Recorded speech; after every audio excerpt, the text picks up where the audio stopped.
Manchester United do seem to be making moves around the transfer window this summer. Manchester United are in for Osimhen, as we know. Yesterday we heard the news that Osimhen is open to a move to Manchester United.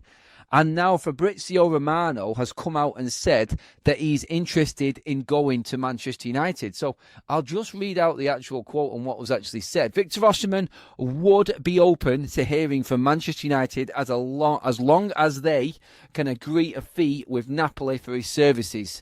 He is keen on the move. So Fabrizio Romano has now come out and said that Victor Osimhen wants to move to Manchester United as long as a deal can be done between Napoli and Manchester United.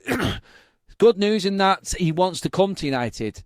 As you can see at the bottom of your screen there as well, going across the bar at the bottom is the news on Quenda as well. Giovanni Quenda will say yes to reuniting with Amorim in Manchester if United don't qualify for any European football next season. He wants to join Ruben Amorim and he's already agreed verbally personal terms with Manchester United. Right now, United are doing transfer moves without the window even being open.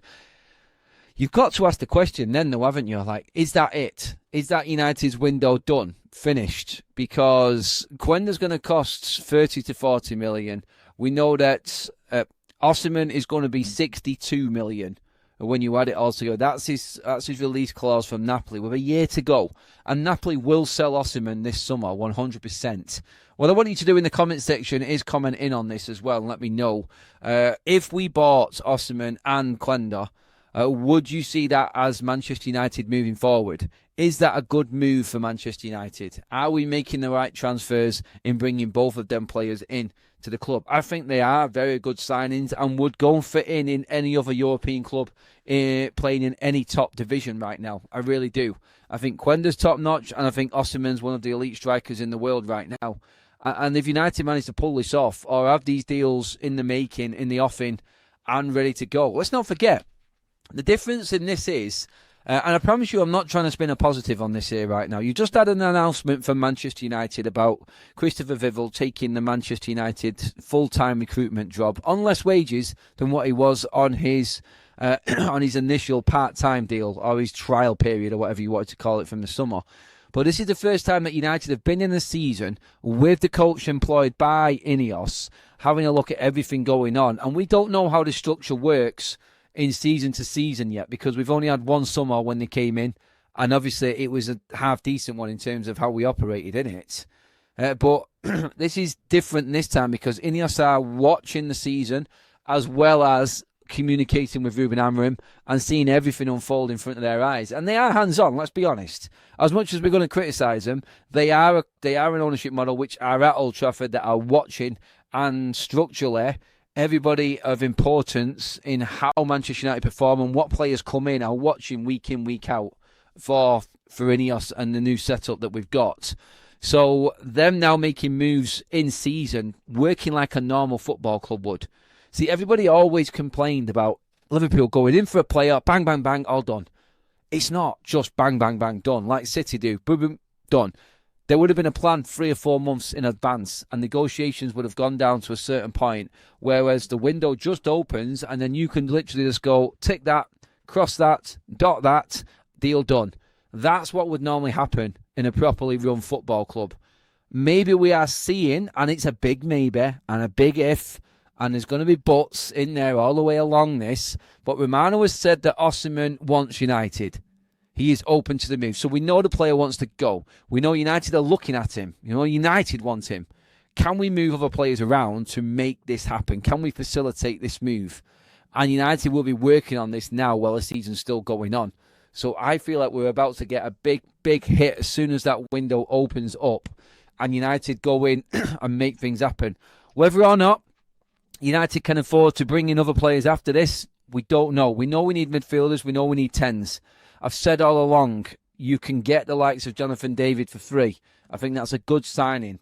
If we're going for the likes of Chris Rigg, let's say, for instance, in midfield, someone like that, or you've got other players all around the world like Larson over in Germany as well that we're supposedly looking at, We are going to have to sell a lot of players to bring in these players and facilitate these moves. But I feel like Manchester United are in a position where we can actually make this happen, as long as we get the right deals in selling the players. And I feel like INEOS will effectively be working on this now. And I feel if we get to the summer, and I actually feel like we will get to the summer and we would have known if INEOS would have pulled out of this deal before it. I think we're going to know. When the season's finished, we'll know if we're going for Osimhen, because I think this deal is going to get cut off before the season finishes, because I don't think INEOS are going to waste time. They'll be negotiating with Napoli now if they want him, this is. And I'm only saying this because Romano has come out and said it. And we know that everybody, like David Ornstein, has also said that Giovanni Quenda wants to move to Manchester United as well. And United are already in negotiations. So we're talking about these two transfers just on top today, simply because we know that there is credible sources talking about these moves for United. It's going to cost the club, I reckon, about 100 million for both of these players, which we know is probably going to stretch the budget to its max already. It all depends on what players are sold by Manchester United. If Anthony goes, which is looking good. By the way, Anthony's suspension for that red card has been rescinded. He is available to play for Real Madrid in that game. Hopefully he continues his good form, because he is adding value by the day at the moment in Betis. So if he is sold in the summer, if Rashford is sold in the summer, them two look pretty much set on and done.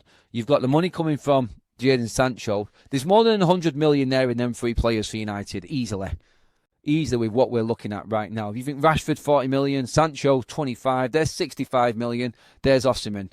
Then you need another 35 million. Can you get that from the sale of, for instance, Antony?